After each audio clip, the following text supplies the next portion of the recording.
अपने यहाँ ब्राह्मण, शूद्र, क्षत्रिय, वैश्य 4 वर्ण हैं, शास्त्रों में वर्णन किया गया है। आइए बहुत थोड़ा सा चर्चा करेंगे, क्योंकि 2 दिनों से मैं देख रहा हूँ 6 बजे के बाद में, हे भगवान, 6 बजे के बाद में मन लागू मेरो यार फकीरी में, ना जाने दूध वाला लौट जाएगा, ना जाने नाती मेरा रो रहा होगा। हे भगवान, तो मैं निवेदन कर रहा था कि 4 वर्ण शास्त्र में वर्णन किया गया है, लेकिन इस पर मैं 2 मिनट चर्चा कर दूं। 4 वर्ण कौन है? ब्राह्मण, क्षत्रिय, वैश्य, शूद्र। और ये प्रकृति की जो व्यवस्था ये पूरे शरीर में भगवान ने कर दी है। और शरीर जथा ब्रह्मांडे तथा पिंडे जथा ब्रह्मांडे, जिस तरह से पिंड इसी तरह से ब्रह्मांड को भगवान ने बनाया है। जैसे 4 वर्णों की व्यवस्था की है, और हमारे शरीर में भी 4 वर्ण हैं। ब्राह्मण सिर को माना गया है, और ब्राह्मण का काम क्या है? सबको ज्ञान देना। जैसे कि देखने की शक्ति कहाँ है? देखने की शक्ति कहाँ है? आंख में है ना, और ये ब्राह्मण माना गया है। तो देख रहा है ब्राह्मण। सुनने की शक्ति कहाँ है? कोई पैर से सुनता है क्या?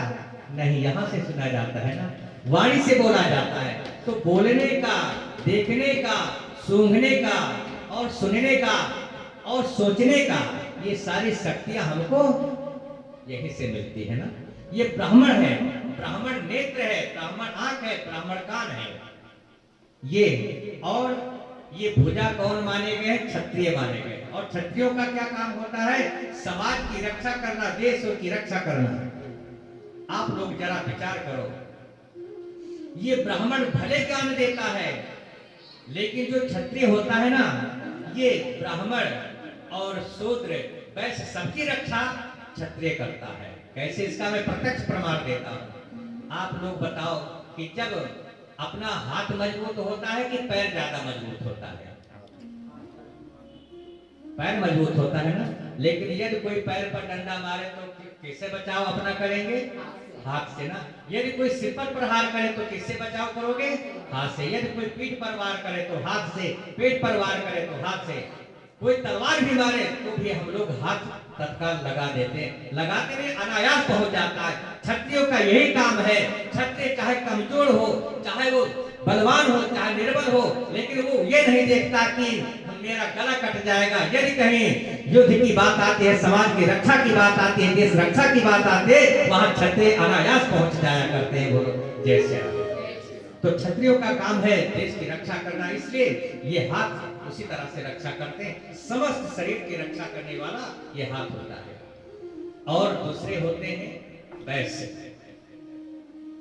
वैश्य होते हैं ना, गुप्ता जी भी कहा जाता है ना।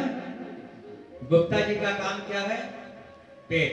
पेट को वैश्य कहा गया है। और गुप्ता जी का ये अंदर ही अंदर फैक्ट्री इनकी चालू रहती है।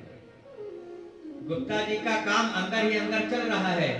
इधर से माल ले जाना, फिर यहाँ उसको तैयार करना, फिर हाथ में क्षत्रिय के पास में भेजना, फिर इस क्षत्रिय के पास में भेजना, कान के पास में भेजना, ब्राह्मण के पास में भेजना, और शूद्र जो चरण माना गया है शूद्रों तक भेजना। ये सबका काम गुप्ता जी का है। वो गुप्ता जी अंदर ही गुप्त होकर के पूरा गुप्त कार्य कर रहे हैं। ये काम हो गया गुप्ता जी का, वैश्य जी का ये काम होता है। और जो पैर है, आजकल अपने यहाँ समाज में बड़ा ही ये उपद्रव चल रहा है कि हम अछूत हैं, हम अछूत हैं। अपने सनातन धर्म को कोई पहचाना नहीं। जितने मूर्ख हैं वही सब आजकल नाना प्रकार की बात उठाते रहते हैं। अरे आप लोग विचार करो, मनु स्मृति को लोग झूठा साबित कर रहे हैं, रामचरितमानस को झूठा साबित कर रहे हैं। बस एक अपने काम की चौपाई पकड़ लेते हैं। देखो ये लिखा गोस्वामी जी ने, ये लिखा गोस्वामी जी को जला डालो, मार डालो, काट डालो, गाली दे डालो। क्या इसमें गोस्वामी जी सुनने आएंगे? कितनी बड़ी मूर्खता है। अरे जो 5000 वर्ष पहले ही शरीर त्याग करके भगवान के चरणों में लीन हो गया, उसको गाली देने से क्या हम बड़े बुद्धिमान हैं? ये तो मेरी मूर्खता है। जिस संस्कृति में, जिस सनातन धर्म में, जहां जब हम लोग प्रणाम करते हैं तो बताओ कैसे प्रणाम करते हैं? सिर रखते हैं ना, और सिर कहाँ रखते हैं? चरणों में रखते हैं। ब्राह्मण माना गया है सिर को, और वो कहाँ झुकता है? शूद्र में, अर्थात पांव में। जिस संस्कृति में, जिस सनातन धर्म में जहां पर ब्राह्मण चरण यानी शूद्र के पास जाता है, ये शूद्र और ब्राह्मण का मिलन जहां पर होता है जिस संस्कृति में, वहां बताओ कि किसी का अपमान हो रहा है? ये कितनी नासमझ वाली बात है। लेकिन जो लोग नासमझ है वो पता नहीं क्या क्या कहते रहते हैं। तो अपने यहाँ आप लोग बताओ, बहुत लोग कहते हैं कि ब्राह्मण की पूजा होती है, चाहे गुणहीन हो चाहे जैसे भी हो। आप लोग बताओ कि यदि चंदन लगाना है तो यदि दिमाग नहीं है तो मस्तक में लगाया जाएगा कि पैर में लगाया जाएगा? मस्तक में ही लगाया जाएगा। और यदि माला पहनाया जाएगा तो गले में ही पहनाया जाएगा। लेकिन यदि पांव छूना है, कोई कितना बड़ा संत हो, कितना बड़ा महंत हो, कितना बड़ा कोई क्यों ना हो, लेकिन यदि पांव छूना है तो हम लोग सिर पर जाकर के नहीं अपने सिर पर रखते हैं ना, पांव ही छुएंगे ना। तो आप लोग विचार करो, ये कैसे कैसे लोग, जो मूर्ख लोग हैं, वो ना जाने क्या क्या अफवाह फैलाते रहते हैं, समाज में खंड खंड करते चले जा रहे हैं। बोलो जय सिया राम।